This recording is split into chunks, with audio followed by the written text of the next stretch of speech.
Good afternoon, and thank you for joining us for our panel review of 2021 Project Support 1 grant applications. I'd like to take a second just now for panelists to introduce themselves. I've dropped the list in the chat box. If you could just go in order and share your name, pronouns, current location, and current work role. I am Jeff Garrett.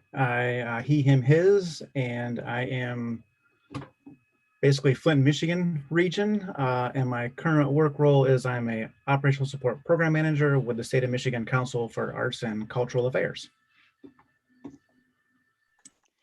Hi, everyone. I'm Jillian Gora. My pronouns are she, her. I am in Chicago, Illinois. I'm a senior consultant with FMA, which stands for Fiscal Management Associates, and I'm working with nonprofit sector on organizational and financial management capacity building. Good afternoon, everyone. My name is Rashard Allen. My pronouns are he, him, his. I am in Indianapolis, Indiana, and I am the Director of Grant Services at the Arts Council of Indianapolis. Good afternoon, everyone. I'm Jermaine Smith.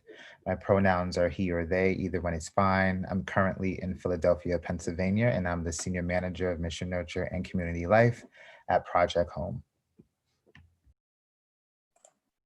Thank you. And I'm Heather Johnson Banks, Program Manager, Cuyahoga Arts and Culture, here with my teammates.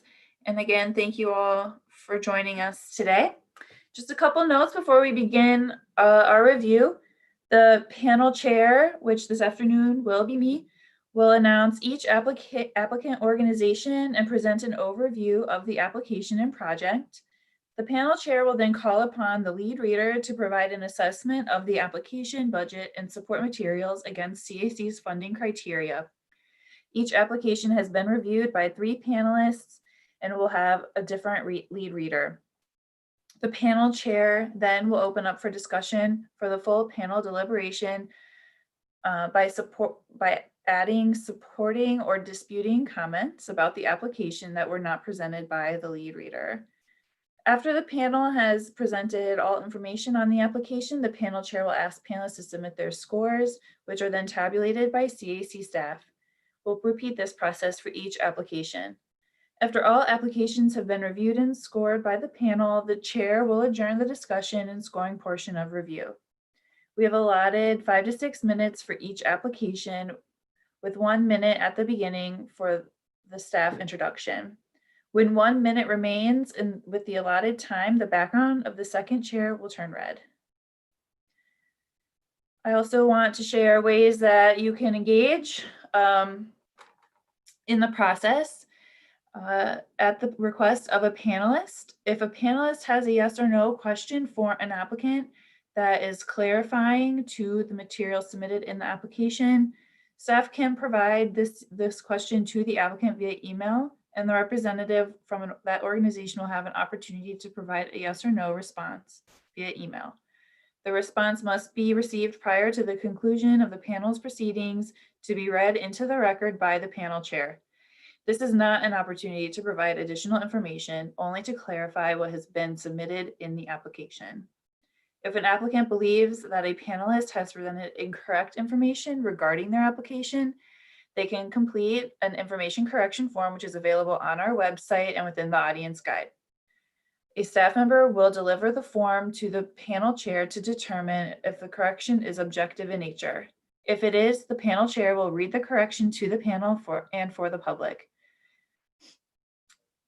After the panel chair adjourns, the discussion and scoring is complete, CAC will hold an informal session for public comment on the grant program and panel review process. Audience members can participate in the public comment session by submitting their comments online or by tweeting Cuyahoga Arts and Culture. The deadline to submit comments is at the conclusion of panel deliberation on Tuesday, October 6th, 2020. Application scores and panel comments are not discussed at this time. To our applicants, please do not address the panel in any manner during the deliberations, electronically or otherwise. Please don't reach out to panelists via email or phone to introduce yourself, organization, or present materials, exhibits, or information. Thank you for your cooperation in helping us to maintain a fair and objective process. Now let's get started with our first review.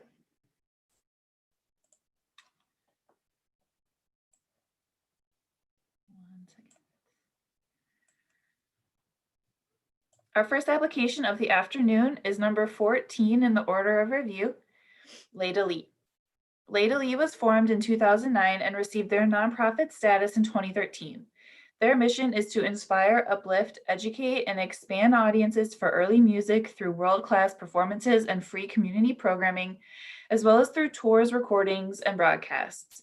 With a deep belief in the positive impact that music and the arts have on individuals and community, Leda Lee engages modern audiences in the dramatic power and emotional resonance of music from the medieval to Baroque periods through the exploration of universal themes and ideas. They have requested $25,000 for their Early Music in the Digital Age project, which will create 3 innovative virtual outreach series with the following themes: Salon era, music meditations, and early music explorations. The lead reader for this application is Jillian Gora. Thanks, Heather. So to start with, in public benefit, I rated Leda Lee as exceptional here. The Early Music Outreach Program offers multiple paths of engagement for students and teachers and individuals, and just the idea of different ways to reach people in the 3-pronged program here is really thoughtful. I also really appreciated that they regularly, and do plan to for this project, work with teachers and librarians on their curriculum development. And even further points of access. So for instance, the music meditation piece is going to have a hotline for which people can call in if they don't have access and internet and other things to reach digital programming, so people can still make use of that service. I think that that shows thoughtful planning and offers meaningful connection. It's basically free with suggested donation, again, speaking to access, and this organization is building a history of audience growth, which means that there is meaningful connection that is occurring for them. In terms of artistic and cultural vibrancy, I also rated them as exceptional. I think this application speaks really loudly to the education, the enrichment, and the reflection opportunities that this program is going to offer the public, as well as the support it's going to offer teachers and librarians. There is high caliber artists performing or presenting music that's really often not only just not done at all, but really not something that is reaching the general public very frequently. So that's pretty cool. The music meditations piece I thought was just really outstanding. I think that music right now that you can tap into with spoken word poetry, for anyone that wants it at any time, is a really great example of relevant programming for what folks are needing right now in a heightened time of anxiety. And it's also just a pretty fresh, different idea. That said, I think it's not 100% clear how the community informs the programmatic design other than those teachers and librarians, the input from them. And then finally, for organizational capacity, I rated them on the high end of strong here. I think they certainly have, at least they've exhibited that they have a qualified team and board. I think that's evidenced by their growing audience again, and the partnerships and consistent year-to-year surpluses. Also, since I'm a finance person, I go to some other public records and take a look, and I notice they have about 3 months of unrestricted cash on hand, which is really great. I think the project goal of audience expansion and the accompanying success indicators were pretty sound in the application. And I did appreciate the add of collecting qualitative feedback through conversation in addition to audience surveys. I think in general, I saw a theme with all of our review that I just wish I could find more ways, or hearing from organizations more ways than they're tapping the audience besides surveys. So I would put that challenge out there. Thank you. Any new or differing comments from our additional readers on this application, Richard Allen or Jeff Garrett?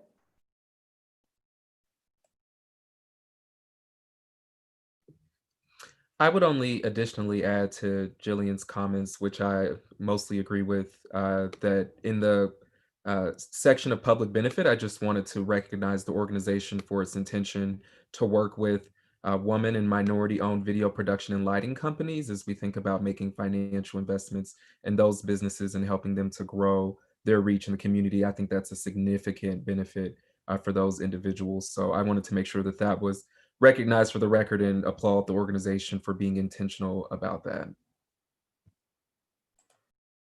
Thank you.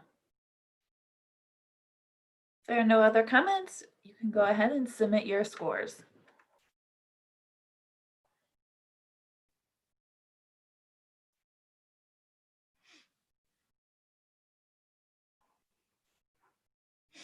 Our next application is number 15, Literary Cleveland.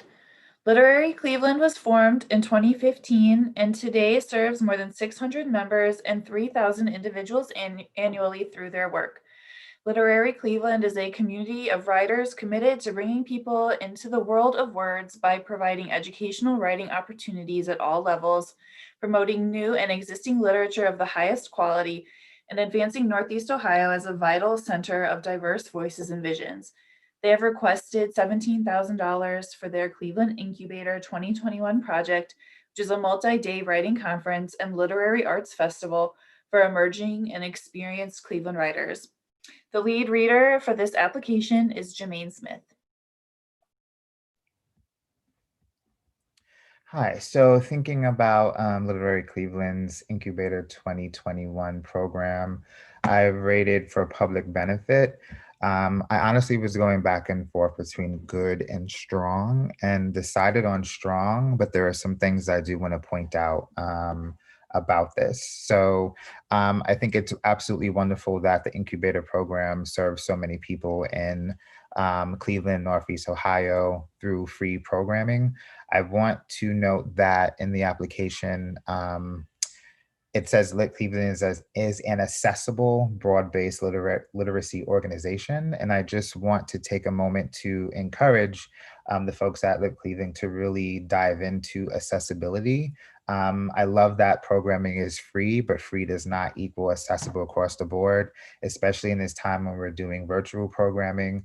What other means of accessibility are being utilized? So is there American Sign Language interpretation, different things of that sort as you are rolling out your workshops and things of that sort. It also says that the organization represents all ages, backgrounds, genres, and experience levels. I would ask that you kind of dive down into that and maybe provide some specifics of the folks that you do serve. Because sometimes it is hard to say that you serve all ages, all backgrounds. There are just so many. So to make your application even stronger and really represent the community that you're serving, just dive down into what the demographics of the folks that are attending your events are. In regards to artistic and cultural vibrancy, also strong, and also across the board, I just rated this project as strong. I do want to say when it relates to the project goal that I would have loved to see something beyond numbers at this point in the project, given the goal of increasing representation from marginalized groups and different things of that sort. It would have been great to see a goal either tied to that or something else. I also am interested in knowing what the engagement plan for reaching more underrepresented groups are. It's talked a lot about intention and even noted that there was an increase of workshop leaders of color from I think 37, 39 to like 51%, which is wonderful. But I would love to see what the engagement plan was and what the engagement plan is moving forward in regards to public benefit and arts and cultural vibrancy. Just how are you partnering with these communities? What organizations are you partnering with to ensure that this representation is there? And again, regards to budget, organizational capacity, also rated it strong. It does look like the organization is actively thinking about these things and has the funds and the resources to do so, but just want to kindly like push them a little bit to explain that a little bit more in their application, because their supporting materials definitely represented what they are doing just from looking at the themes and the topics of the workshops and the speakers and things like that that they had for their last conference. So just want a little bit more of a deeper dive into the public benefit and art and cultural vibrancy sections here. Thank you. Any new supporting or additional differing comments from Jeff Garrett or Jillian Gora?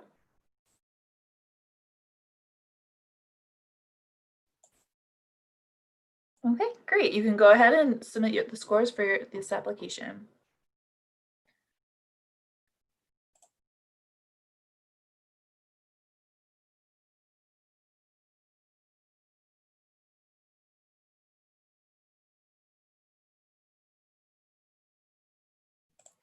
Our next application, number 16, is Local 4 Music Fund.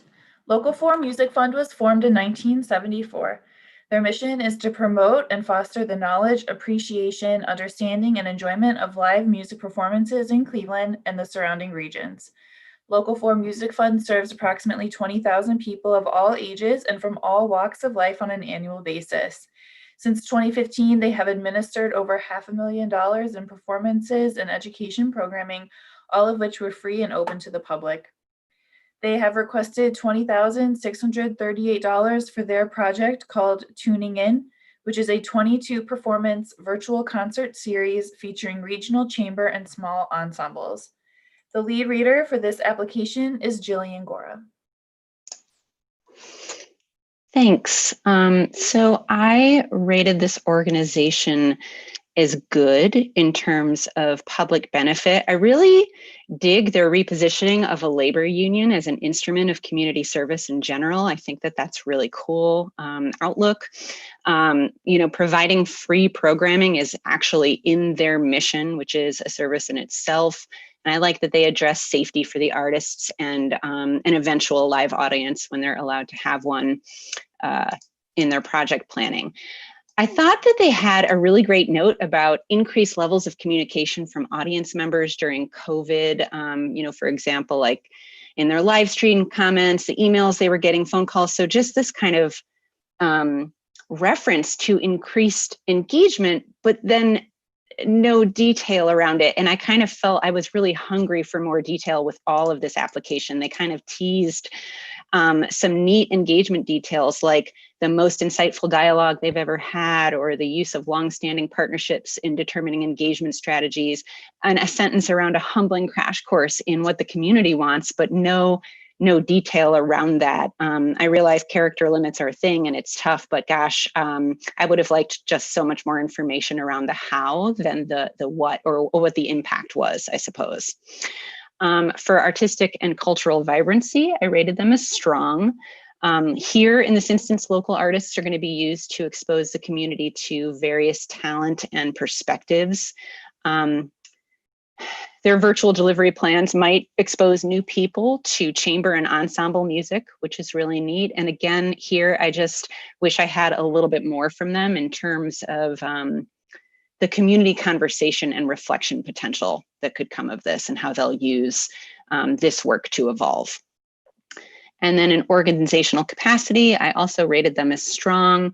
They have a specific goal to achieve a minimum of 1,000 individual engagements per live performance, and to measure the duration of engagement, which I also think is an interesting measurement or metric to take a look at. Slightly less specific, but good goal to gauge consistent audience feedback, circling back to how they spoke of that earlier in the application for an affirmation on their programming.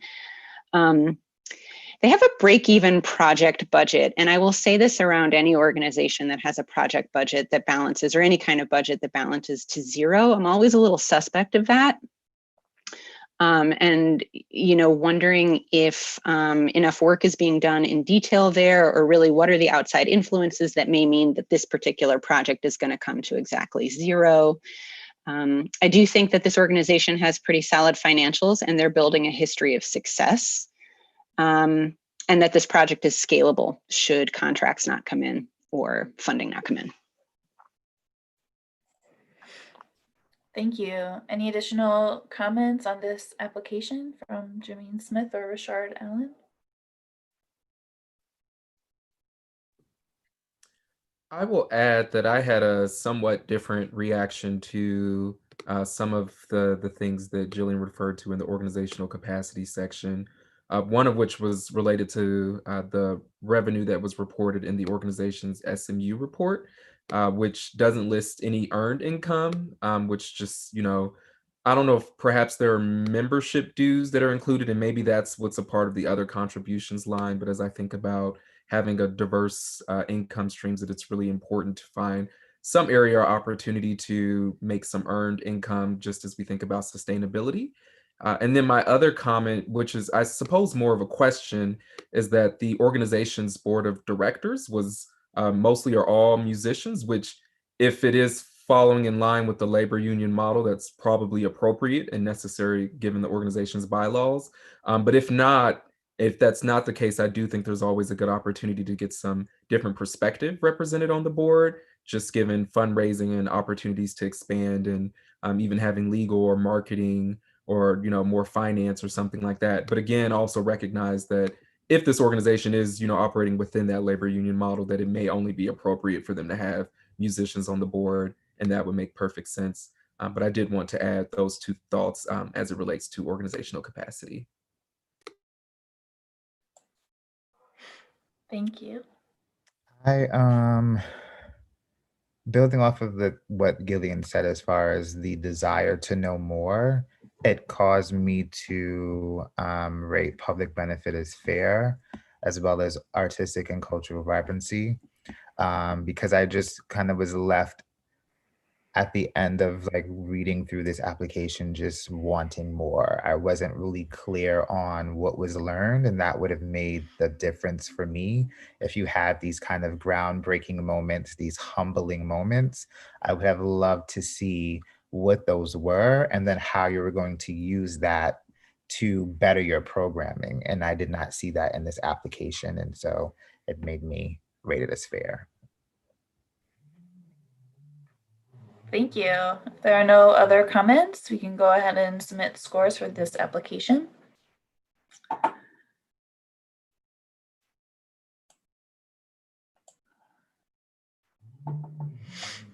Our next application is number 17, Open Doors Academy. Open Doors Academy was formed in 1992 and incorporated as a nonprofit in 2002. Their mission is to protect, inspire, nurture, and challenge youth to reach their full potential. Operating out of 11 campuses, they have the capacity to serve 400 middle and high schoolers and their families through out-of-school time programs. They have requested $25,000 for their arts and culture summer camps. Funds would support a series of 8-week enrichment camps in visual, literary, performing, and cultural arts. The lead reader for this application is Jeff Garrett.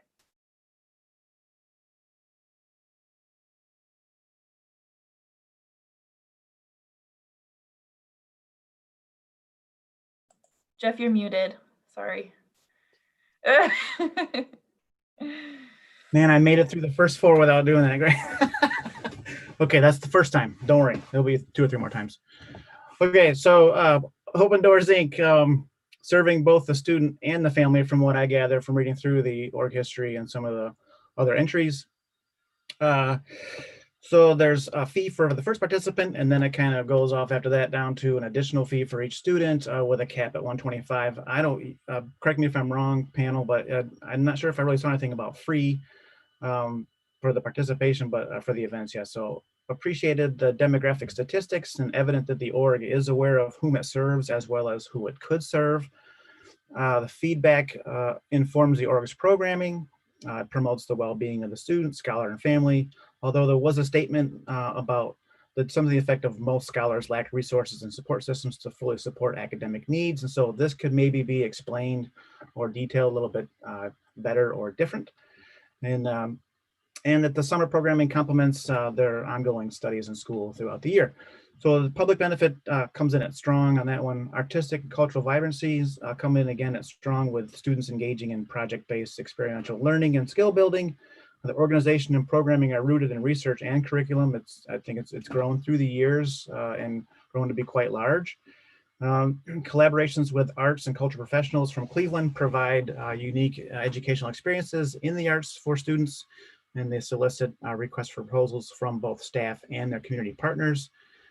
Not specific, just says that, and promoting expression and diverse points of view in a safe and respectful environment. So again, that one was strong. And finally, organizational capacity. They're prepared to leverage additional funding and adjust programming if necessary. They have support from the food bank and community partners to assure their student success.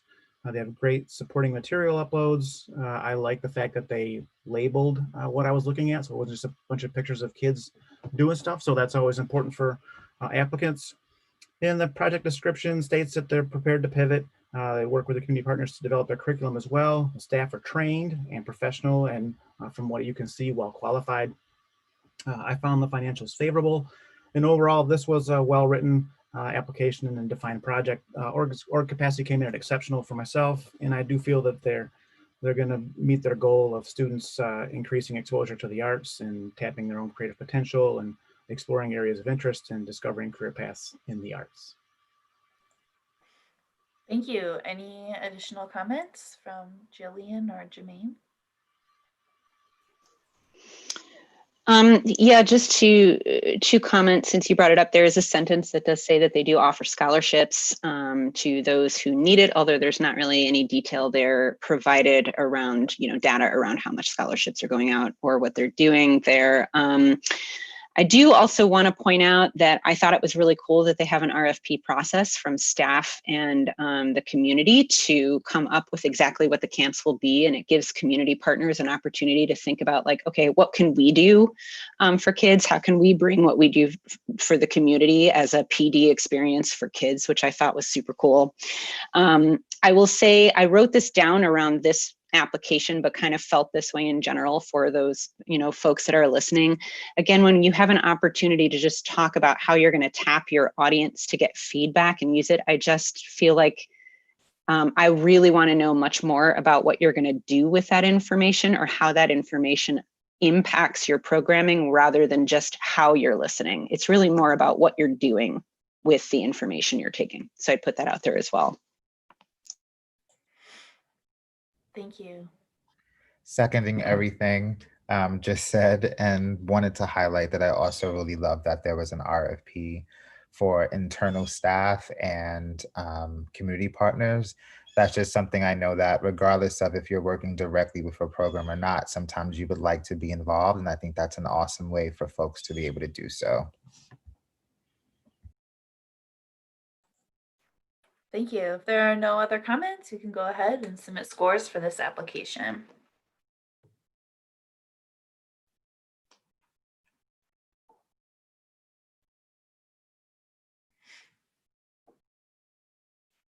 Our next application is number 18, Tailspinner Children's Theater. Tailspinner was formed in 2012. The Cleveland-based company develops imaginative, original, interactive, professional works for children that also stimulate growth in its artists. Pieces involve acting, dance, music, and puppetry, bringing arts, excitement, growth, and joy to the community. Tailspinner crosses socioeconomic, cultural, and traditional boundaries to bring better understanding by opening eyes, ears, and hearts. Tailspinner believes that children are smaller people, not lesser people. They have requested $19,992 for their 10th season flexible education programming. Funds would be used to support the transition to a hybrid digital in-person model for their camps, residencies, and digital tours. Our lead reader for this application is Jeff Garrett.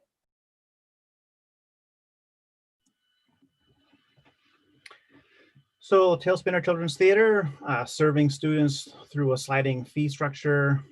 I applaud their commitment to inclusion on stage as well as in the audience. The diverse community and org shares facilities with another organization. And so for public benefit, that came in as strong for myself. Artistic and cultural vibrancy. A teaching theater offers teaching assistantships. Paying teachers is one of the two main considerations. Yay. As well as second, that their belief that art has value and treated as such. And so even their free programmings also get programming and marketing underwritten. The scholarships and sliding fee, I guess you could consider that access, and they actively seek persons of color for their TAs or teaching assistants programs that they put together, sometimes 1 or 2 per camp. They programming partnerships with local orgs and institutions. Those are always great. And I just like the quote that states that they're not just a children's theater, but a family theater. So that artistic cultural vibrancy comes in at exceptional. Organizational capacity, again, is exceptional with a bit of a loss in 2019, but that may be due to administration transitions and differing reporting methods. So anyone who's had the joy and pleasure of working with SMU Data Arts Funder report that someone else has worked on will tell you that it's easy to make percentage changes go up or down in 1 year just because you enter something different than someone else. So no harm, no foul there. They're seeking support for their hybrid programming, utilizing survey data from participants as well as educational administration to inform and influence their programming. Their 2021 survey from schools and families will drive upcoming programming. The org seems to be adaptive, already pivoting. Goal to retain majority of outreach seems plausible pre-COVID, I guess. So they're hoping to keep their numbers the same with a slight, they expect some down, but still going to go forward. And they have professional, well-qualified staff. I appreciate the quote from the educator at the end of the application. And I'm confident that they will produce a digital tour that they can live stream in the classrooms and homes, depending upon the situation. So I think their goal is easily achievable. That's it. Thank you, Jeff. Any additional comments from Jillian or Richard? I'll jump in and add some things in, I think, each of the categories. Related to public benefit, I wanted to acknowledge that I appreciate the applicant responding directly to the teacher's desire to have a menu of options, given the flexibility they need with reopening to be able to have in-person or virtual programming. I do wish the applicant would have shared a bit more about how the sliding scale fee will be implemented, what the parameters are around, who gets the lower end of that, and if the lower end of that is free. And then additionally, what additional implications there are with virtual programming and how that impacts cost. Because I would imagine while there's still time on the part of the teaching artist, that it certainly differs in space and other things that might be cost associated with the program. I do appreciate that the applicant was specific about the demographics of the students that they're serving, which I wish was in a lot of other applications to give us greater context when they say words like diversity or reaching all, as Jermaine alluded to earlier in another application.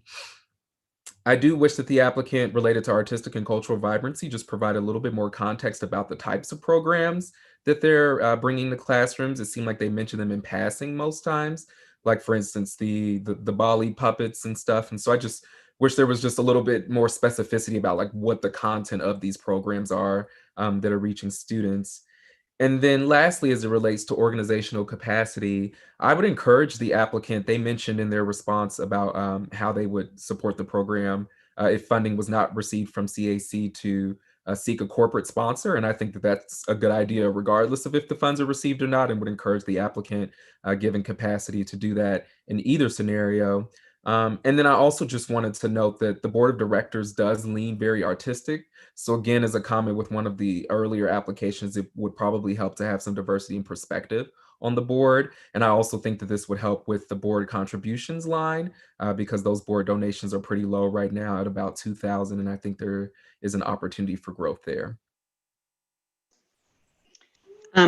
I just want to add that I really appreciated the priority that this organization placed on the transition to virtual service delivery by elevating it to its own project. We really didn't see that anywhere else. And, this switch to virtual delivery is something that almost all of us are doing right now in some way or another with either our programming or our day-to-day work. And it's really a heavy lift. It's not nothing. So I really appreciated the thoughtfulness that they put into elevating this work and the fact that they're going to provide training for folks as well to go with it. So they really acknowledge that this is not just doing the thing you always do in front of a camera, that it's really different delivery. I wanted to quickly add one more note that I saw. This is related to the support materials. I really appreciated the lesson plan for the marionette lesson, I think was what they had provided. Sorry, yes. And I think it used really accessible materials, which was important, especially if kids are doing these lessons at home. I would encourage the applicant to think about the design of those lesson plans so that they're a little bit more kid friendly, thinking about large font, large pictures, not too many words on one page, so that it could be self-guided or guided with a parent. Thank you. If there are no other comments, please submit your applications. Or I'm sorry, your scores. You know what I mean. I'm also realizing that with this sweater, I blend into the red background and it looks like my head is just floating. I kind of really enjoy the effect. So. Our next application is number 19, Tremont West Development Corporation, which was formed in 1979. Their mission is to serve Tremont by organizing an inclusive community, building a unified neighborhood, and promoting a unique destination. It accomplishes this by operating programs that can be divided into into broad categories of housing, commercial economic development, fundraising, marketing, and community organizing. They're requesting $7,730 for their project called Arts in August. Arts in August is a 4-week series of free performances, including theater, dance, opera, music, and multicultural performances and education opportunities. The lead reader for this application is Richard Allen. Thank you, Heather. So this was a good/strong application for me, starting with public benefit. Given that this organization is a neighborhood membership model, the residents and workers in Tremont are essentially integrated into the development process of the programming, which to me, just speaks largely to the public benefit that is definitely heavily involved by individuals who make up that community. I do wish that the applicant would have provided a little bit more information about the accessibility of that membership. For instance, is there a cost? Can anyone be a member? And what are the responsibilities for being a member of the development corporation? I like that this program draws a lot of attention to the neighborhood so that the people who live there have a sense of pride in their neighborhood, and that programming is offered for free. And I appreciate the statistic about the poverty rate of the neighborhood and would have liked to know a little bit more about those racial demographics as well, just to provide additional context. I think that the organization is doing strong surveying and engagement with participants and residents to ensure that the programming is informed by their preferences. And I like that the applicant very candidly acknowledges the changing economic demographics of the neighborhood, which seems to allude to some possible gentrification that may be taking place there. As it relates to artistic and cultural vibrancy, I like that the project is compartmentalized into pieces that give each discipline dedicated attention. I do have mixed feelings about the 4th week being multicultural.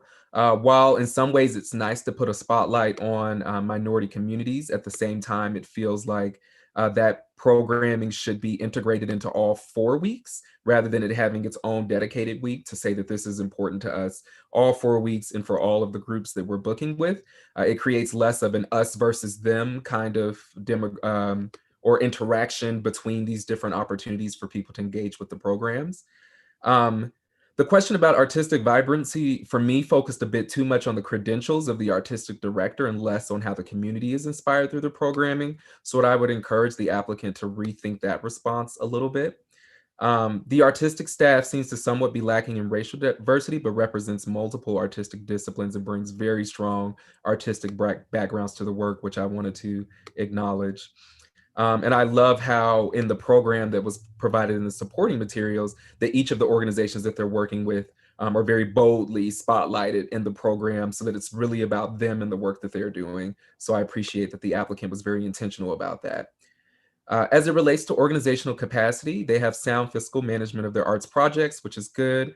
The fundraising plan is very confident, so I do wish that the organization would have provided a little bit more historical context about the fundraising, just to give us a sense that this is something that they've successfully fundraised in years past. And the board of directors appears very solid with a good mix of perspectives. I will say that the goal that the organization determined is less of a goal and more of an outcome of simply implementing the project. So I would just, it's also a really low target. And so I would just encourage the applicant to be more targeted in identifying an area for growth or improvement and setting a measurable goal. Because if I recall, just to bring that up specifically, their goal was to present a wide variety of high quality, locally based artistic performances. And one, that's a very broad thing to attempt to measure, but also that's kind of what they were attempting to do with the project overall. Like that's implementing the project to present these opportunities. That's not really a goal. So I would just encourage them to be a little bit more aspirational there. And that concludes my review. Thank you. Any additional comments from Jillian or Jermaine?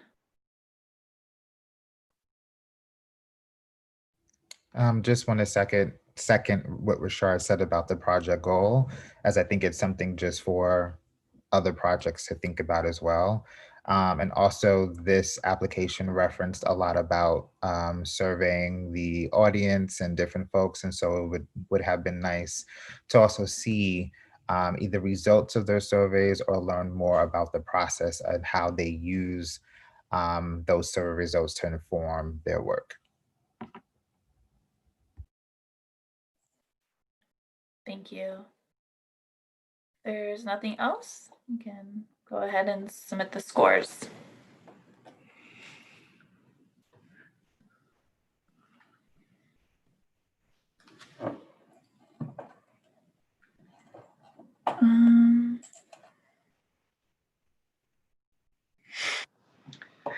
After this application, we'll take a 15-minute break. But the next application, number 20, is Ardhana Committee. Ardhana Committee was formed in 1978 with a mission to advance Indian classical arts in North America. Their annual Tyagaraja Festival spans 12 days, features more than 100 performers, and is attended by over 8,000 people. Ardhana Committee is requesting $25,000 for their 2021 Cleveland Tyagaraja Festival. This will be the 43rd anniversary of the festival and features over 80 performances of South Indian classical music and dance. The lead reader for this application is Rashard Allen. Thank you, Heather. And I apologize in advance if I mispronounced the name of this organization at any point. I believe it was Ardhana. So I think this applicant is operating on a very massive scale, especially given their budget, while bringing a lot of attention back to the city of Cleveland. So I think there's a strong case for tourism and also celebrating the culture of a traditionally marginalized community in the South Indian art form. So I just wanted to start with that and acknowledge the massive amount of work they're doing and attention that they're bringing to Cleveland. There's also strong financial accessibility, given that 3/4 of the events are free, which I think is impressive, especially for an event of this scale, again, of this size, and how many offerings are available to the community. And I think additionally, the public broadcast adds to that accessibility of the event as well. And I'm glad that the organization has included that as a part of reaching the public. I do wish that I would be interested to know more about how this event builds relationships with residents of Cuyahoga County. It seemed to focus a lot on the artists and specifically some that they're international or national artists that they're bringing into the community. But I would have liked a little bit more about how they're engaging with those that exist, those assets that are currently within the community. I'm also curious to know if the selection of mostly corporate and historically white sites for the location of the public event is due to the growth of the event and concerns regarding capacity. Just because it didn't seem like there were a lot of community-based organizations where the events were taking place. So I was just wondering if that has to do with size, like needing a space that can accommodate a large crowd, which I would completely understand. As it relates to artistic and cultural vibrancy, there are an impressive number of performances and global invitations add to the cultural enrichment of the experience. I think the work samples demonstrated how this event crosses cultural boundaries. I would be curious to know, this is somewhat unrelated to those two things, but about the 73% decrease in total classes from 2018 to 2019 that was reflected in the SMU report, just to give a sense of what was going on there. I do wish that the applicant would have expanded a bit more on the how in their claims about how the community is inspired and challenged. I think it's somewhat assumed, but I would have liked a little bit more language about it, just for our clear understanding. And I would add that response focused heavily on the artists that are participating in the program and less so on the audiences. And I think the audiences have just as much to gain from this experience as the artists. So I really would have appreciated some language again about how they were challenged and inspired. Related to organizational capacity, I appreciate that there was a very clear project goal, especially with an emphasis to focus on a more localized PR strategy. They no longer want to be Cleveland's best kept secret, which I think is great. And again, gets to that point of being a little bit more local and investing in that community. Volunteers have kept the event going for 43 years, but given the budget size and large scope of work, I'm curious to know if the organization could benefit from some more dedicated growth in this area, specifically, the hiring of an artistic or executive director to spearhead this work. There's an emphasis on earned income over contributed, which is pretty good for sustainability. And I'm glad to see the inclusion of insurance in the organization's budget from 2018 to 2019, which is really important. Their response to their plan for raising matching funds could have had a little bit more specificity or provide examples of who some of those previous supporters were. And I also would have been interested in knowing how much marketing is increasing, given their goal of increasing, public relations with the local community. So that budget line, I just would have liked to know if there was an increase from years prior. It would have been nice to know what some of the core competencies are for the board of directors beyond what their role is for the event. Again, are these people with marketing expertise or finance or legal or whatever the case may be? That just would have helped provide some additional perspective. But overall, I thought it was a strong application, a very dedicated board of directors for this to be volunteer led. And I commend the organization again for the work they're doing to spotlight this artistic form and to bring attention back to the city of Cleveland. Thank you. Any additional comments from Jeff Garrett or Jermaine Smith?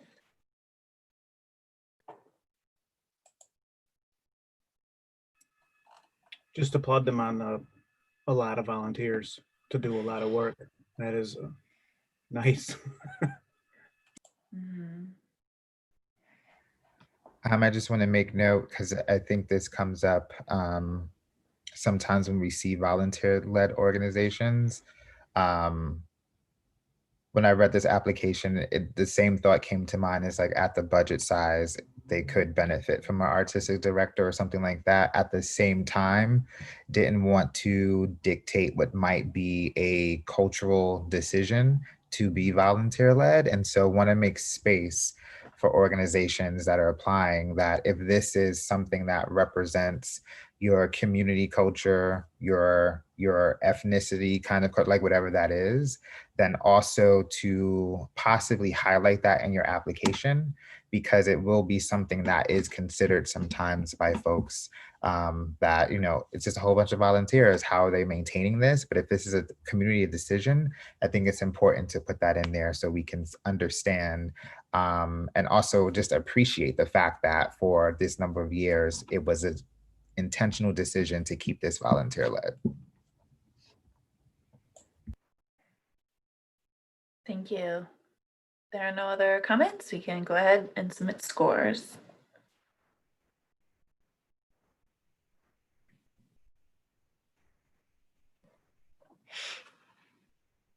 As I mentioned, we'll go ahead and take a 15-minute break here, and we'll come back with application 21, Baldwin Wallace University. Please stop your video if you plan to leave your computer and mute yourself.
welcome back.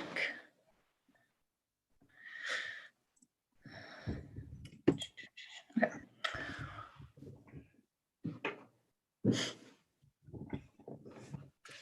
The application that is up next is Baldwin-Wallace University, number 21.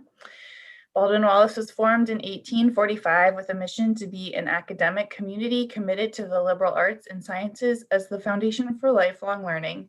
Its community arts school was established in 1976, offering private lessons, classes, and youth orchestra ensembles. They are requesting $25,000 for BW summer arts programs. Summer arts programs are a portfolio of weekly themed in-person day camps and virtual classes for students in grades 4 through 9 throughout the months of June and July. Students can choose to engage in dance, music, theater, and visual art programs with expert faculty and professional guest artists. The lead reader for this application is Jeff Garrett. So Baldwin-Wallace University, fee-based organization, partners with foundations to offset costs and provide scholarships. By the entries from the applicant, I'm guessing that this is probably for the 4 areas that they seem to talk about or pull from, maybe outside of the metropolitan area, but then they also partner with Cleveland Metropolitan School District and local foundations to involve students from Cleveland who, to paraphrase, may not have financial capability. Okay. But I'm just curious as to how these students may be identified or engaged or recruited. I did not note any free programming other than scholarships, but the performances are free and open to the public as well as live streamed. Virtual programming is there. I think their hopes it may increase their reach, even they speak of national. And talk about open and accessible to all students and working with partners to broaden reach, but I feel like I need more info. Public benefit was strong. Artistic and cultural vibrancy was good. I would applaud them for their efforts in developing a youth advisory board to inform their programming, but also for the advisory members themselves. What a bonus to get some good professional development, some training. Often involve parents and educators in the planning process, but I didn't really hear how often, other than the term often. Performances live streamed, I said that again, and engaged in local and national renowned artists to work with students. And so artistic cultural vibrancy comes in at good. Organizational capacity. So when I first, you go through the documents, you're looking through it, and right off the bat, I was like, whoa, multi-million-dollar losses in the budget. This cannot be correct. I'm guessing they probably submitted the entire organization's budget, and that's why we have the $6 and $7 million losses. So I later clarified that in the fund report entry. Supplemental material docs with 3 links, and then there was another supplemental drop down with the same 3 links, so kind of a waste of space or time. Wasn't clear on some of the things in the beginning, but they were described later on. Professional staff is a series or list of names and pedigrees. With the first few, that I could note that there were some roles assigned to them, but not too much detail. And this is just curious, not affecting score, but if your university, I'm just wondering if any of the college's student body is involved with this at all, either behind the scenes or with the production or anything, just curious. Or is it just all faculty and then the students that are participating in the program? And then the goal, I'm confused on the goal and on the measuring of the outcomes, just because it refers to preparing a role program, which I didn't see anywhere else, so I don't know that much about it. And so organizational capacity is strong for myself, and that's about it from me. Thank you, Jeff. Any additional comments from Jillian or Jermaine? Yeah, I would echo Jeff's comments there that the goal seemed pretty disconnected from this granting program and from the application in general. I also applaud the creation of a youth advisory board. I think that that's neat. I think, something to kind of keep in mind with this program in terms of public benefit is that there is definitely a level of facility and professionalism that's being afforded to the participants here at Baldwin-Wallace University that is interesting, where kids can actually come and study in a very There's professionalism everywhere. I'm literally talking about the equipment and facilities, right? The kids have access to at BW. So I think that that is something. I think from artistic and cultural vibrancy, I would really challenge this project, this program, to think about like, what ideas are you playing with right now to really comprehensively challenge your community, the program, and your participants? I think it's great. It's fine as what it is. I think the masterclass for a couple of your camps is really, really cool. But how can you just use your resources and leverage them to just broaden that community impact? That would be my challenge here. Thank you.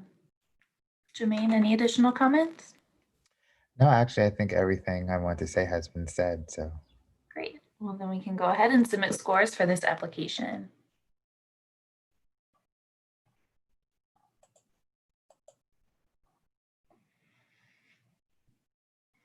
Our next application is number 22, Bright Cleveland, which was formed in 2012 and received its nonprofit status in 2016. Its mission is to provide a holistic festival merging Cleveland's vibrant music and art culture. Bright marries bonfires, art, music, and more to build community in public spaces while helping embrace Cleveland's cold winter months. They are requesting $25,000 for Bright Winter 2021, creating joy through music and art together or apart. At its core, the festival is a free, curated art and music showcase gathering hundreds of the best and brightest artists from across the Midwest to perform in an exciting, non-traditional setting across 4 or more stages and venues in an underactivated Cleveland neighborhood. The lead reader for this application is Jermaine Smith. Bright Cleveland or Bright Winter is such a interesting project to me. I really do love the fact that they have looked at the winter months of Cleveland, which is a time where folks would want to get away and be inside and, you know, kind of isolate and use it as a means to bring community together. And from the application, it looks like they have given great thought and attention into what that looks like and making sure that the festival is open and accessible to people. I appreciated their use of language throughout this application. So for example, in regards to the flat West Bank neighborhood where the festival was held, still of course worked because it's like overlooked and underprogrammed by who, but it's still better language than a lot of people use when referring to neighborhoods where they want to do programming at.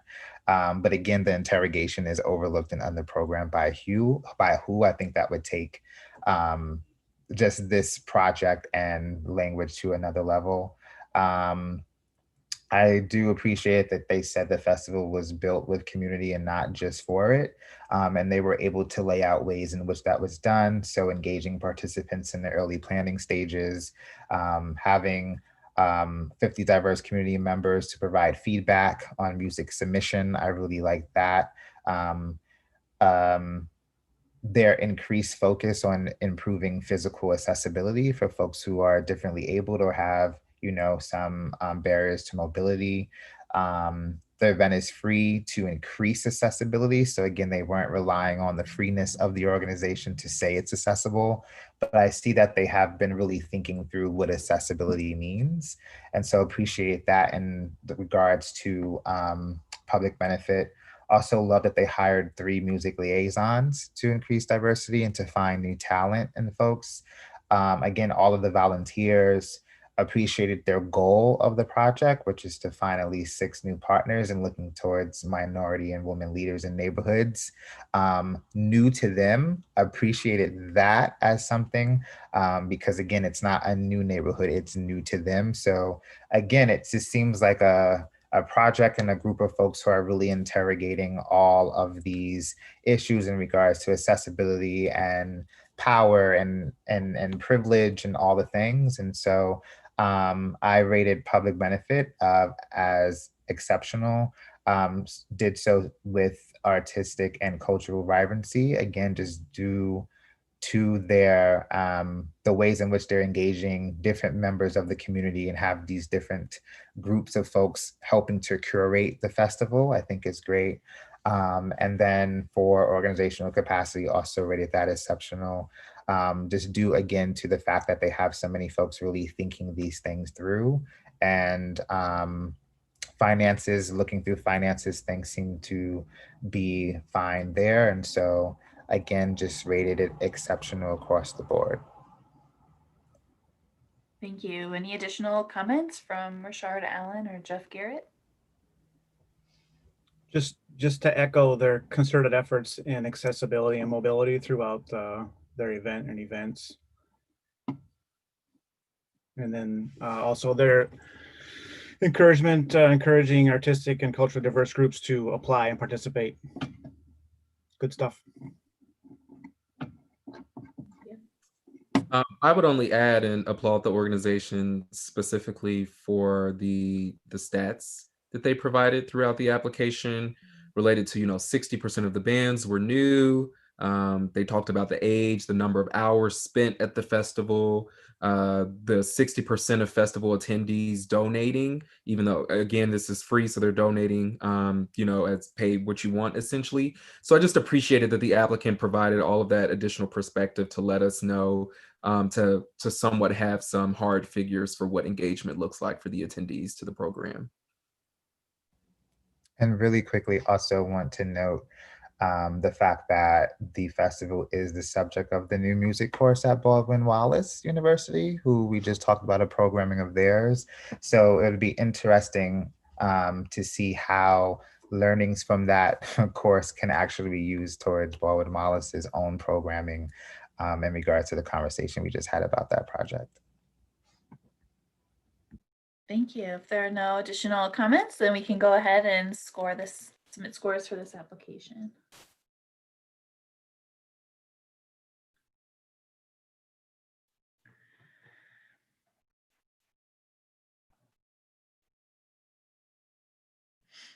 Our next application is number 23, Cassidy Theater, which was formed in 1974 with the mission to enrich the multicultural life of the greater Cleveland area by providing a diverse theater arts program that entertains, informs, and educates. Cassidy Theater is entering its 43rd season, offering productions ranging from classic dramas and slapstick comedies to modern Broadway musicals and whimsical family fare. They are requesting $22,000 for their 2021 season, which will include 6 full productions. The lead reader for this application is Richard Allen. Thank you. Sorry, my computer was doing things right as you called my name. So the Cassidy Theater. So starting with public benefit. So I noted that it was just interesting that this request was for a full season of programming, which doesn't necessarily feel like a project, but nonetheless, that didn't, impact the way that I evaluated the application. I just wanted to note that for the record.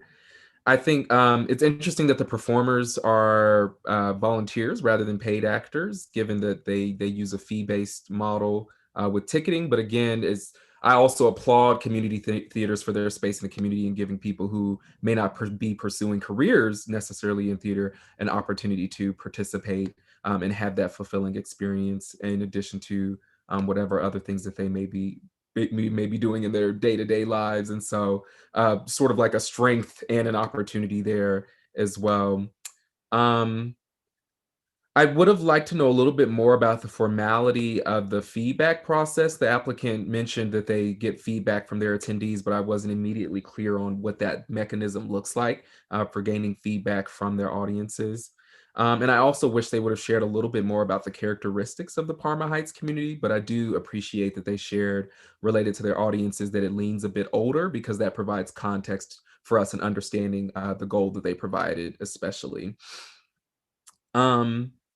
They mentioned some great community engagement initiatives in areas that weren't the questions about public benefit. So I thought that was interesting because I was reading it and I was like, oh, like they have student performers, they have benefit performances, all of these great things, but those weren't the things that were mentioned in the public benefit questions. So just a weird grantsmanship thing that I would encourage them to talk about that those really strong engagement pieces within that question, because I saw that and I was like, oh, like, you know, that's great work that they're doing and should be celebrated, again, in thinking about how they're investing in the community. As far as artistic and cultural vibrancy, I wanted to note their project with the Department of Developmental Disabilities for making a sensory-friendly performance, which is really important. I like that their performances emphasize the importance of local talent and investing in those individuals. And I like that they have a really dedicated board and staff and contracted artist staff to work on these projects. It's clear that they're committed to the work of this organization. I will say that the applicant often mentioned the diversity of the season offerings, but doesn't really expand on what kind of diversity they're referring to. The actual program selections also, in my opinion, didn't demonstrate an intense desire to inspire or challenge the audiences beyond the applicant's stated intention to, quote, challenge our community to keep looking forward. So I would maybe encourage them to perhaps in their program selection think about maybe resilience, or you know, programs that are or theater productions that are focused on resilience or something like that, to kind of go with this idea of keeping people looking forward and celebrating the resiliency of a community. That maybe would have helped to convey that sense of a connection between the challenge and the actual programming that's being offered to the community. And then I just wanted to note that the samples for me were largely unhelpful in communicating artistic vibrancy. So I would encourage the applicant just to think about a little bit more how the samples contribute to the overall story of the application narrative. Related to organizational capacity, I thought the goal was appropriate, especially given the opportunity that the organization has and the audience demographic leaning a little bit older. And I thought the measurement mechanism was appropriate as well. I would also encourage the applicant to just think about retention, especially for virtual attendees. So not only how are we reaching them, but then how do we keep them on board for future seasons?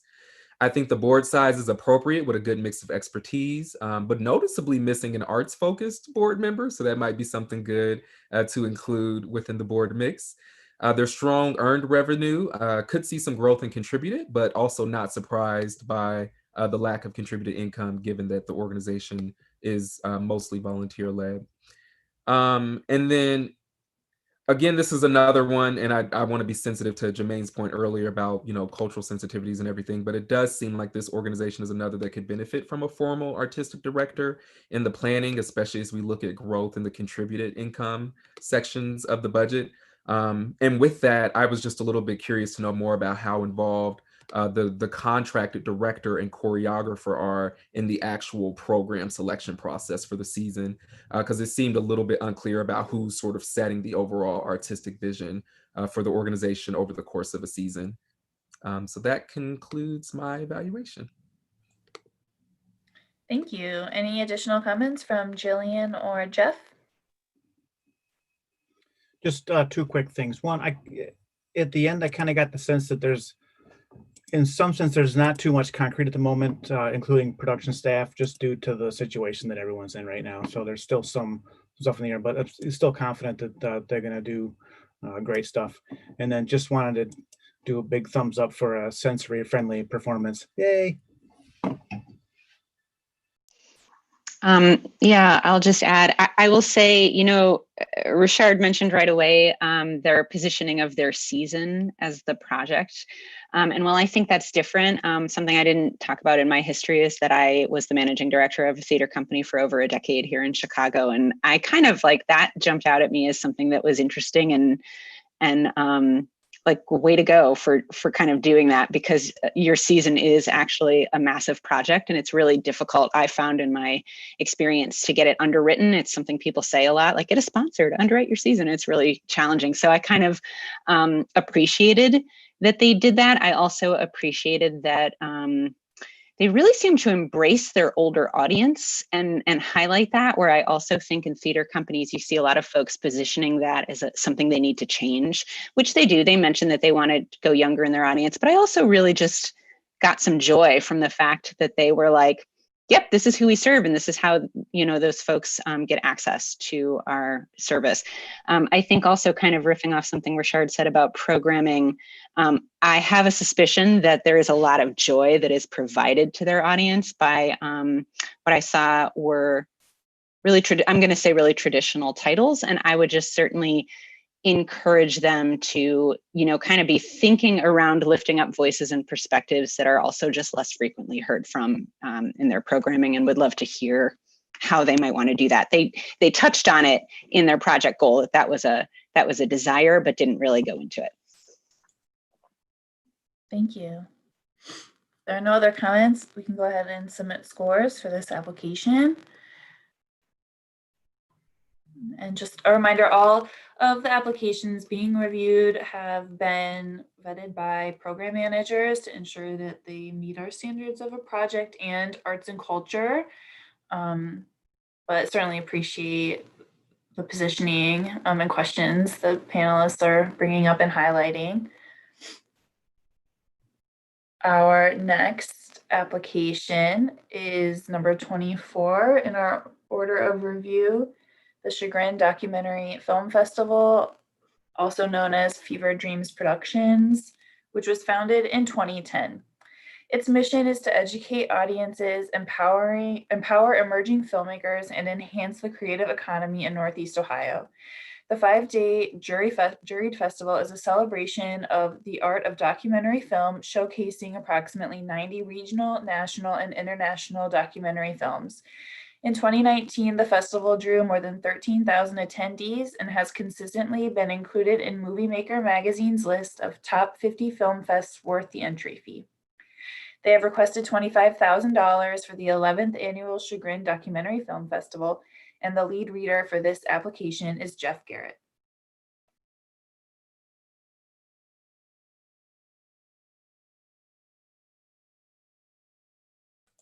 Jeff, you're on mute.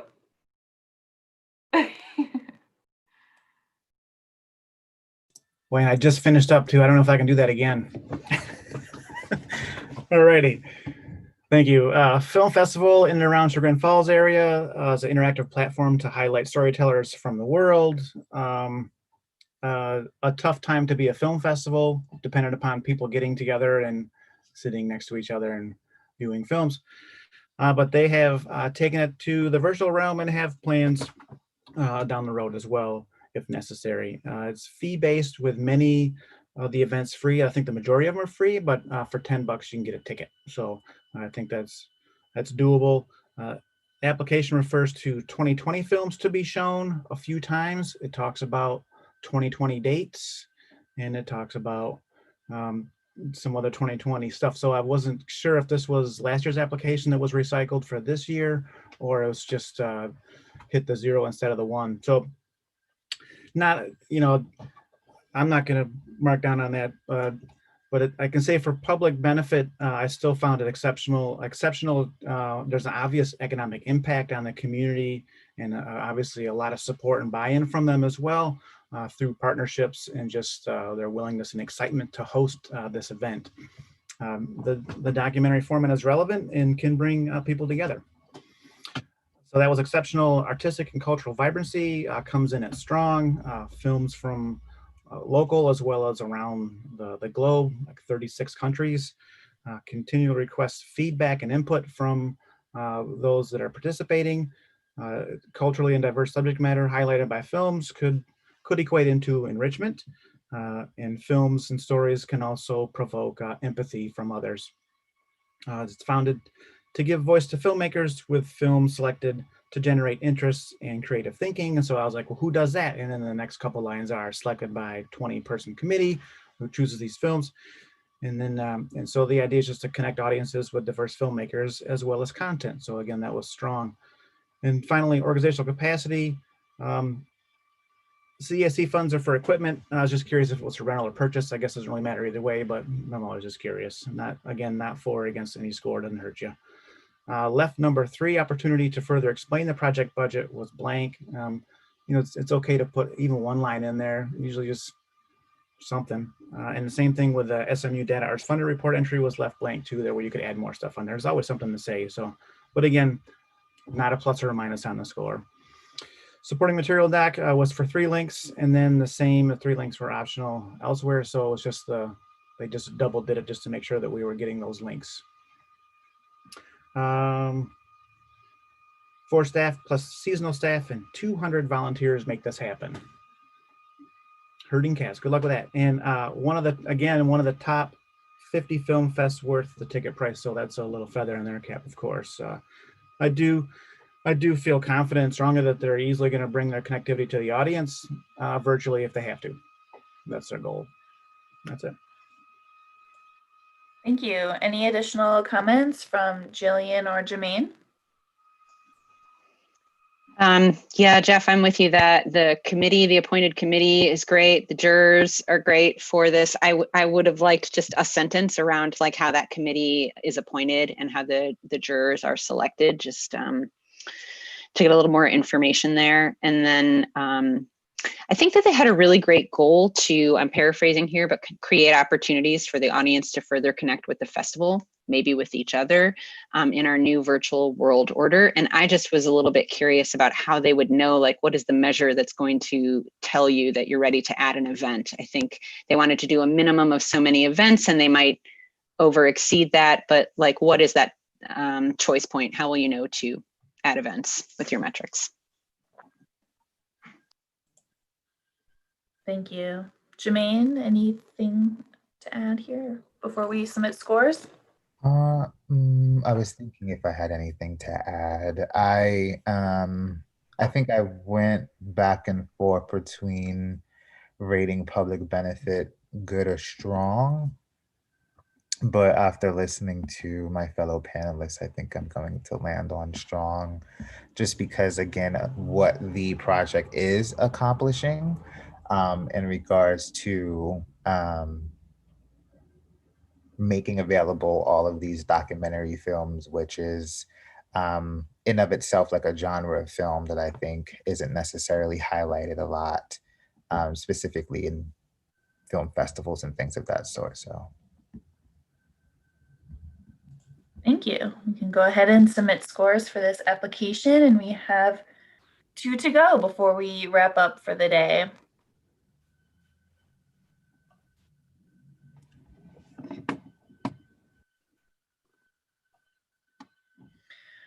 Our next application being reviewed is number 25, City Music Cleveland, which was founded in 2004.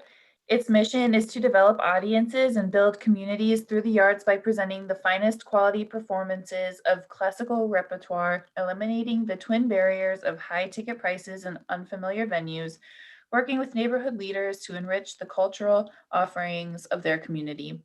City Music Cleveland is a professional chamber orchestra founded to perform free concerts throughout Northeast Ohio and present free concerts in neighborhoods that lack access to classical music. They are requesting $25,000 for their project entitled The New World Revisited, which will include 4 concerts featuring a commissioned work by jazz bassist and composer John Clayton. The new work, entitled Home, is inspired by African-American influences on Dvorak's New World Symphony. The lead reader for this application is Jeff Garrett. Okay, so not gonna lie, when I started out with City Music Cleveland, I go through the first couple entries and I'm reading through the documents and the drop downs and I'm thinking, oh, another organization that's gonna come in and tell people how to do stuff or what's great. And then luckily, don't panic, as I read through some of the later entries, I was like, oh no, okay, so there's some thoughtful and intentional work behind the project, but public benefit, founded to perform free concerts throughout Northeast Ohio. Audience are local to the community and, quote, members of the African American who we hope to increase engagement. And so I don't know what to say there. I'll let my panelists come in on that one. Working on efforts to have musicians representative of the community served. And so I saw that pop up a few different spots in there. And they're responding to racial, ethnic, and cultural diversity in Cleveland and reflecting the stories of people of color through their concert series. So Community Engagement Committee, they have a Community Engagement Committee that consists of neighborhood leaders and members from the organization that are assisting in creating meaningful experiences. So public benefit for me was strong.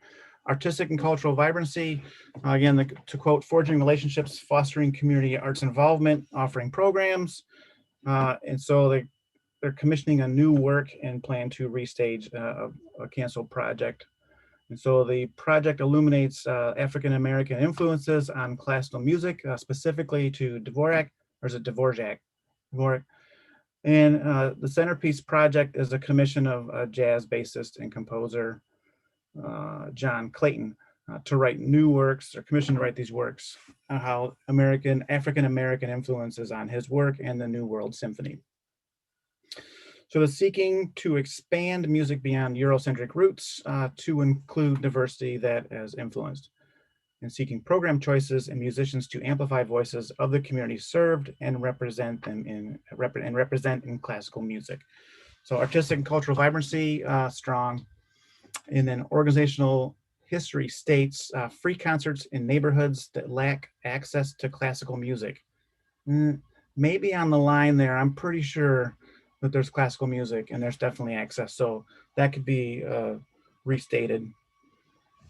And so I guess the question there to follow up was, are the community's neighborhoods involved? And it says so earlier in other parts, but I just didn't like that statement. So there was a jump in revenue due to reporting style change. Talked about that earlier with other applications and SMU Data Arts. I appreciated the breakdown of each area and region the performances are in. This may show some understanding of who and whom the organization is serving or again could serve. The goal is commendable to include diverse artists and composers and influences. I thought the staff was professional, and there was no response for additional info about the project. And again, it doesn't hurt to put even a sentence in there, but leaving stuff blank just kind of feels like you just gave up. Not really, but you just, so put something in there. And the goal, they can achieve their goal to widen perceptions of classical music in Cleveland. That's it. Thank you. Any additional comments from Richard or Jermaine? Sure. So I had a lot of similar comments, but maybe they were reflected a little bit differently in the way that I evaluated the application. I first want to note, since Jeff mentioned this at the end of his review, that about the sites of the performances, and please help me if I've missed it, but I saw that they listed the sites and the neighborhoods that they were targeting, but for me not being from Cleveland, I didn't necessarily know if those were in alignment, like the location of the events and the neighborhoods that they were targeting. So again, I might have missed this in mine, so please do correct me, panel, if I'm wrong, but I just would have liked, a sentence to say that like each of those locations are within the targeted communities that they're pursuing with this project. As it relates to artistic and cultural vibrancy, I had a very different reaction to what this organization is planning. And I did want to commend them for working with a well-renowned African-American musician and spotlighting local musicians of color. But I think that it's curious that they chose to center the project on the music of a non-Black composer with Dvorak, especially given their stated intent to, I quote, expand the conception of classical music beyond its Eurocentric roots. I think if that's the goal of the project, that there could have been an opportunity then to highlight an African-American classical composer instead, rather than highlighting a white composer who was just influenced by African-American sounds. Additionally, I think that it wasn't completely articulated why this would be particularly relevant to the targeted communities. And I don't think the applicant provided a lot of information around the outreach activities that would make it relevant or significant or something that they would want to attend beyond being seeing people on stage that look like them. But engagement has to go beyond that. It can't just be that they look like me. It also has to be why should I care about what they're doing, essentially. And I feel like that piece was missing. And overall, it just led me to wonder how this project will, and I quote, respond specifically to the racial, ethnic, and cultural diversity present in the greater Cleveland area. Again, I think everything just seemed well intended, but just not a lot of thoughtfulness in the design of the project. And I would just encourage the applicant to think about, again, as if you're wanting to highlight and promote the contributions of composers of African descent to classical music, that it just seems like it would be a better opportunity to then highlight a composer of African descent as a part of this project. And I think that was all that I had to add. I did note some concerns about there not really being much earned revenue. And the organization is pretty dependent on contributor or foundation support. So just some concerns related to sustainability there. And then lastly, related to the project goal, it didn't seem like the goal and the way in which they wanted to measure the goal were in alignment. Using attendance data to track a change in perception, those just don't line up to me necessarily. So I would just encourage the applicant to think differently about how you can track the audience's changes in perception. Thank you. Going to the project goal, I felt like it was actually two goals because they had one as far as like engaging communities of color and then just kind of overall attendance. And so I would want them to break those down and focus on one or the other. Also building off of what Rashard said as far as like the choice of the work. Yeah, I had tension with it too, because again, it was like good intentions, but at the same time, it's kind of highlighting something that a lot of Black communities and communities of color talk about, which is European or white artists being influenced by Black culture or people of other cultures and then using that in their work. And so part of me was like, you're getting there, but not sure if this was the exact work for you to choose because it's just highlighting, unless you're going to talk about that. And I think that's what I was trying to read into a little bit in application is like, is this where you're going? Is this what you really want to talk about? And you just didn't say it. If so, just say it, put it out there. Because again, for some folks reading that, it's just like, oh, it's the same thing, you know? And so, yeah, that was my comment for that.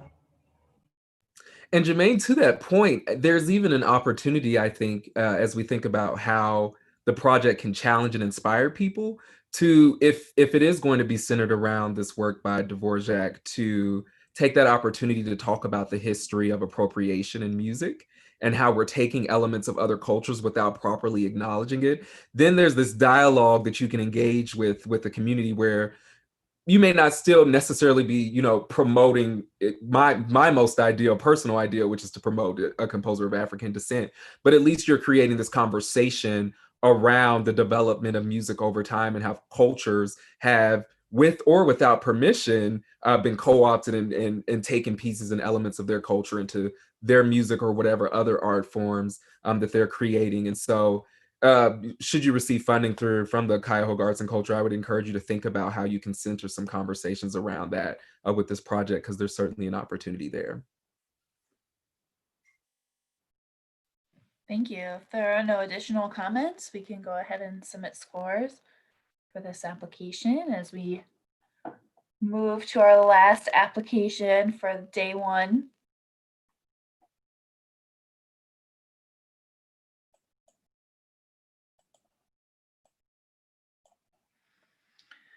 Our final application for today is number 26, Cleveland Arts Prize, which was founded in 1960 with the mission to identify, reward, publicly honor, and promote those creative artists whose original work and accomplishments have set a standard of excellence to which other artists can aspire.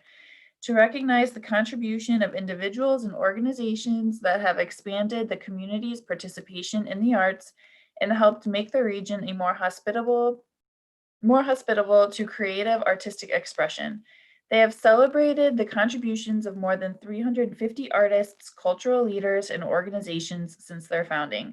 They have requested $25,000 for their project entitled Past Masters, a year-long celebration of 60 individuals with ties to Cuyahoga County who were doing significant or nationally recognized work before the Arts Prize was established and thus never had the chance to be properly honored by the community whose cultural life and reputation they enhanced. Those honored through this project will encompass all disciplines of work. The lead reader for this application is Rashard Allen. Thank you, Heather. So the last thing you said in your summary of the organization is one thing I really appreciated, which is that it is open to all artistic disciplines. And just in reading the name of the organization, I just automatically assumed that it was visual arts. So I really enjoyed the surprise of learning that it was open to other artistic disciplines. Related to public benefit, I like that the events are planned to be free and also offered virtually. Of course, there's certainly some other opportunities to think about accessibility there, but those are two, nice ways to make the events accessible, at least financially and at a distance for those who are still concerned for public health and safety reasons. And I like that this event is specifically focused on bringing attention back to those individuals who weren't properly recognized because the organization just wasn't in existence yet, or they perhaps just whatever they were doing at the time wasn't respected by the organization's leadership at the time, whatever the case may be. I love that it's taking an opportunity to look back on the past. In a way, I feel like the program, at least the way that it was described, leaned very academic, and there's not anything necessarily wrong with being academic, especially if that's your targeted audience. But in a way, in some ways, it seemed like it was positioned in a way that could become inaccessible in some ways, and I'll expand on that. But essentially, I wish they would have expanded more on the audience members to the events that are taking place. I see that the project is very relevant to past jury members, and the applicant mentioned the past jury members several times, which is valid, of course, and it's very important to those historics and academics and other individuals and performers and artists who have been involved in the process. But I really would have liked to know a little bit more about what's the stake that your normal or average audience member would have in the event. And if there isn't one, perhaps then they shouldn't be considered sort of a part of the community or audience that you're trying to reach through the program. I think I would also be interested just in knowing a little bit more about the demographics of the recipients of the awards in the past. And I do think that the applicant could have expanded a little bit more on the preferred sites of the events and also how those contribute to the accessibility of the event. As it relates to artistic and cultural vibrancy, again, want to acknowledge multiple arts disciplines. There's a good mix of programming, and the artistic team appears to be very, very solid. In thinking about the accessibility of the programming, I mentioned that it may be appropriate for the applicant to think beyond historians and educators, perhaps by engaging community members in a dialogue about how these cultural outputs are relevant to your everyday resident, just to bring it down to earth a little bit more. And I'm still missing, again, a little bit of why the audience will want this or care about this. So as it relates to like inspiration, like what's inspiring them to want to go and be a part of these events. I really wanted some additional language about that. And honestly, I think, unfortunately, the support materials for me were a little unhelpful in communicating that artistic and cultural vibrancy. So I would just encourage the applicant to rethink how those materials contribute to the overall story. As it relates to organizational capacity, I think the goal and the goal measurement or the success indicator for that were sound. It seems, just based on their responses, that they're largely dependent on this request to Cuyahoga Arts and Culture, and with a somewhat solid plan to address a potential gap. So I've just encouraged leadership to think through that a little bit more. It would be nice to know what industries or competencies the board members have. They're operating on multiple losses, I noted, which I'm sure some could be related to COVID-19, and I want to be sensitive to that, of course. I wish the applicant would have expanded on the change in single ticket sales from FY16 to FY18 that was in the SMU report, especially given the large growth in foundation support. So I don't know if that meant that you could offer more events for free or whatever the case may be, but it would have been nice to have some of that context in the narrative. And then also, I was just curious about the significant drop in audience numbers in the SMU report. Maybe they submitted the wrong data, but it didn't look like they were reporting on COVID years since they said FY16 and FY18. So I was just a little bit curious about what that drop was and would have liked an explanation for that. And that concludes my evaluation. Thank you. Any additional comments from Jillian or Jermaine?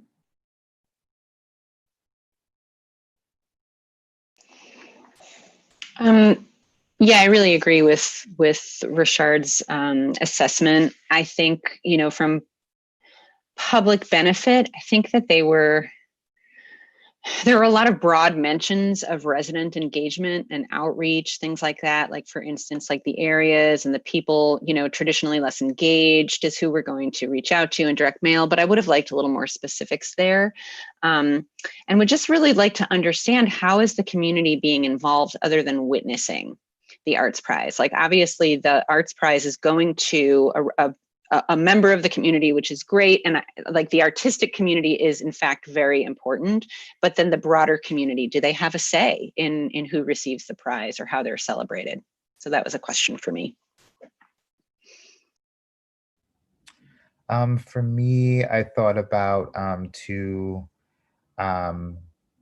venue choices, because they said that they examined the different venue choices of where they have their events. And so in thinking about this particular work, when you're talking about folks who have not been celebrated and you're talking about legacy, I'm just thinking, I think I would suggest to really think about the cultural institutions that they're partnering with. Are you partnering with kind of like your regular cultural institutions that are well known in the city? Or are you really doing work to find out what cultural institutions or pillars of the community, for example, are present in regards to the folks that you want to honor? Because that might do the work of really making this more relevant to community members. So if you're having something like this at a well-known museum, for example, that's already kind of inaccessible to most, it's not really going to, possibly not going to do much. But if you are able to find out where the people in certain communities um, gather, see, uphold, whatever that is, that might work better. And then also in thinking about this, I love the idea of the project, definitely, but I'm wondering like what else can be done? What is a larger conversation that you can have with this? Can you talk about erasure, for example, erasure of women, erasure of people of color, women of color, do all the breakdown, because there are reasons why there are people on this list that we do not know about, that have not been celebrated. And so I think another way, again, to add to the artistic and cultural vibrancy is to really dig into that, as well as the public benefit, because it then opens up a conversation and also can inform how the prize moves forward and navigates things like this a little bit better. And so I would kind of strongly encourage the folks of the Art Prize to think about that. Thank you. If there are no other comments, we can go ahead and submit scores for this application.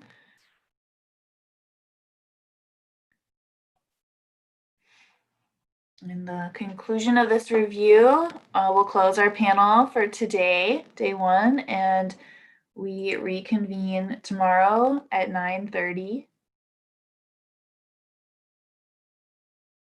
Thank you for joining us today.